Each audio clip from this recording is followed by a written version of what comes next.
If you recall from the earlier part of this chapter, we talked about standard input and standard output. Well, I'm now going to introduce a third type of standard something called standard error. It turns out that each program actually produces two separate sets of output. They both end up going to the screen by default. So typically we're not aware that there are actually two different sets, they just appear to be one set. The first set is called standard output, and we've seen that already. The second set is called standard error. What is standard error? Well, it's where you typically find any error messages that a program might have produced, whereas standard output is, well, it's text that's not considered to be an error message. Let's have a look at a diagram that illustrates this. There's the diagram that we saw before. Standard input on the left and standard output on the right. Well, now we add another one, which is, it can't be redirected to a separate program, but it can go to either the screen or the file. It goes to the screen by default, and that is collectively known as standard error. Let's have a look at that now.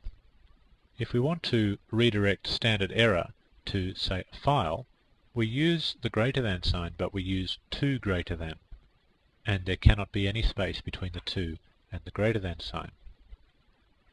Which actually reminds me that standard output can be directed, if you feel like it, using the one greater than, but nobody ever bothers putting the one in because it's assumed by default.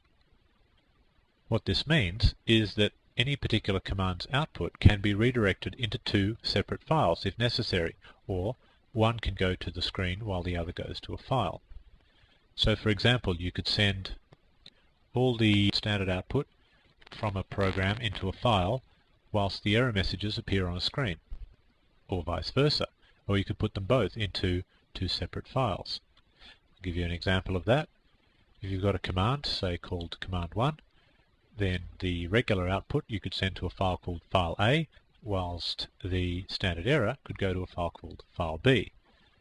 It's probably time I showed you an example of that before you get completely confused. Okay, here is a list of all the files in my current directory. So clearly if I do an ls of files, let's say an ls minus l of files, then I'm going to get the following output because files does exist. There is a file called files, if you like. So it would be fair to say that the output that you can see there is standard output because it's not an error message. But what about ls minus l of some file that we know does not exist, like xxxxx, and that is no such file or directory? Now that's an error message, and what I'm going to assert is that that output that you can see on the screen there is actually different to the first output that you saw on the screen. The trouble is proving it, but I will prove it to you. I'll do it like this. I'll type in the first command again, ls minus l files, and I'll send the output to output 1. I'll just create a file called output 1. And so I don't see the output on the screen, but I do see the file. Now output 1 contains the following line, which is exactly what I expect. So now I'll try the same trick with the xxxxx thing, and I'll send the results of that to output 2, let's say. I still see the error message on the screen, no such file or directory, which implies to me that there's nothing then gone to output 2. Well, let's have a look at that. We'll do a cat of output 2, and it's indeed empty. It's a file that contains nothing, which is incidentally perfectly okay. Now, here's where it gets clever. It is actually possible to combine the two, files and xxxxx, and then I get both messages on the screen.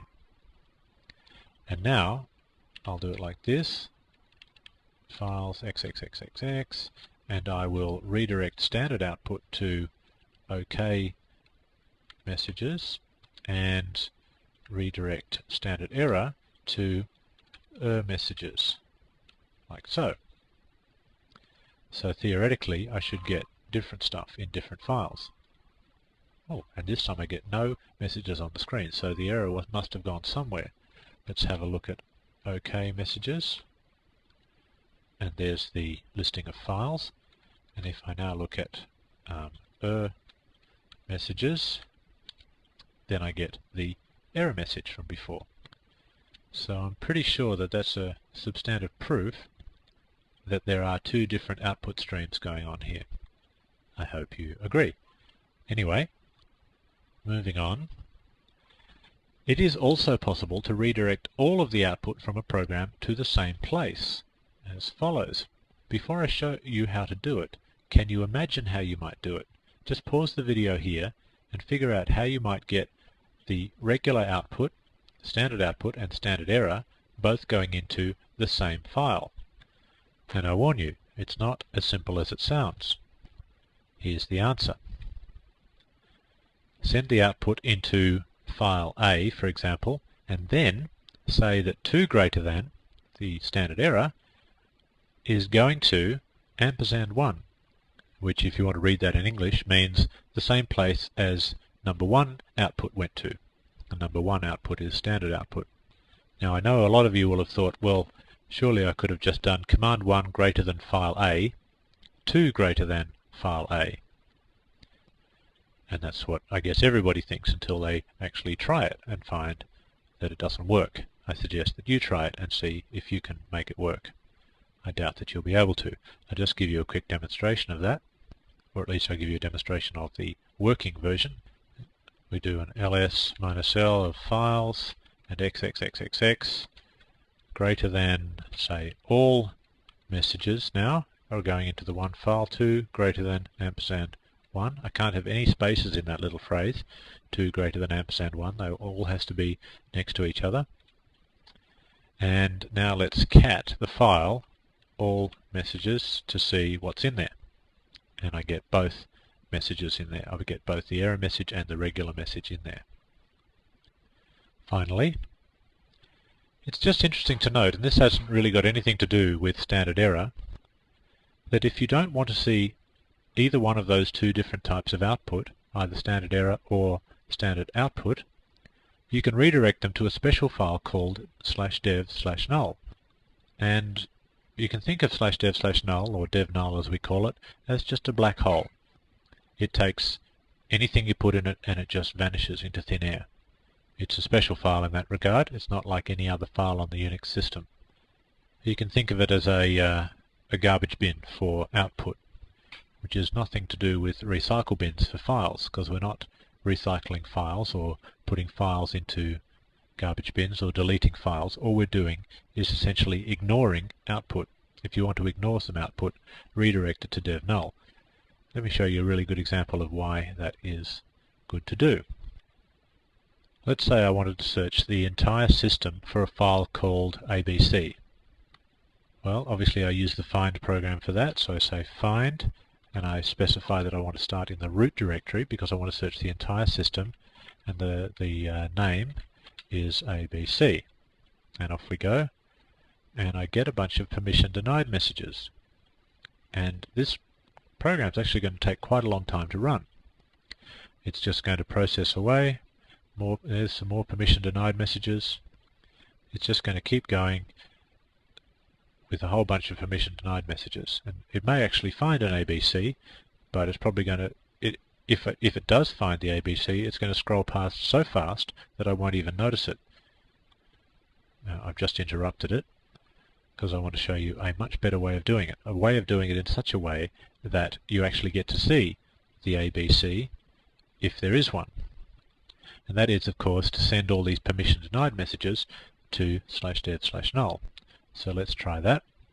We'll do the same command as before, and we'll send the error output to /dev/null. So any regular output is still going to appear on the screen, which is handy. The handiest thing of all is that all these permission denied messages will have gone. Let's try that. Oh, there is one. Oh, there's a couple of them. I really didn't think there'd be any, but there certainly are. Now, those probably did actually appear in the last set of output, but it scrolled past so quickly that I couldn't see it. Now, this program is still running. It's still scrolling through the various directories, but you get the general idea. I'm going to interrupt it now. The beauty is I didn't get all those horrible permission denied messages. I just got to see the output I was looking for. Anyway, that concludes the module on standard error, and indeed the entire chapter.